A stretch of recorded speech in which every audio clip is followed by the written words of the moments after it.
Doctor, తన condition ఎలా ఉంది? మేబీ రేపు ఉదయం స్ప్రోలోకి రావచ్చు.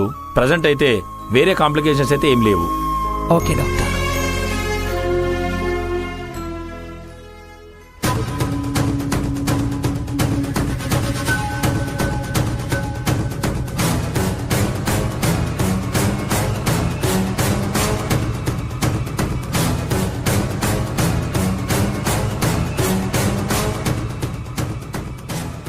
రామ్జీ, ఆ డాక్టర్ ఏంటి అలా చూస్తున్నాడు?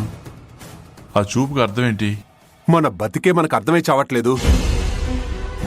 ఇక డాక్టర్ చూపులో అర్థం ఎలా తెలిస్తొస్తుంది?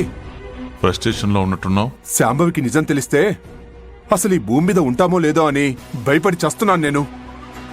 అందుకే డాక్టర్ చేత శాంభవిని చంపించమన్నాను. నువ్వు చేయలేకపోయావు. అక్క స్పెషల్ కేర్ తీసుకుంటుంది కాబట్టి ఆ పేషెంట్ విషయంలో నేను సపోర్ట్ చేయలేనని చెప్పి డాక్టర్ చేతులెత్తేశాడు.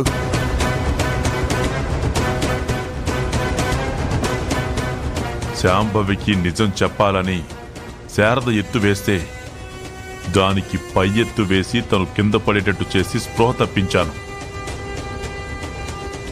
తనని లోకం నుంచి తప్పించకపోతే శాంభవి నుంచి నేను తప్పించుకోలేను. నువ్వేం టెన్షన్ పడకు. ఈ పని చేయనని చెప్పి డాక్టర్ పక్కకెళ్ళిపోతే నేనేం వదిలేదు. ఒక రౌడీని అరేంజ్ చేశాను. ఈ రాత్రికే స్పృహలో లేని శారద కళ్ళు తెరవకుండానే పైలోకానికి వెళ్ళిపోతుంది. సూపర్ రామ్జీ. నేను ఎంతో ప్లాన్ చేసి నా కలల సామ్రాజ్యాన్ని నిర్మించుకుంటే 16 సంవత్సరాల తర్వాత వచ్చి దాన్ని కూల్చేసి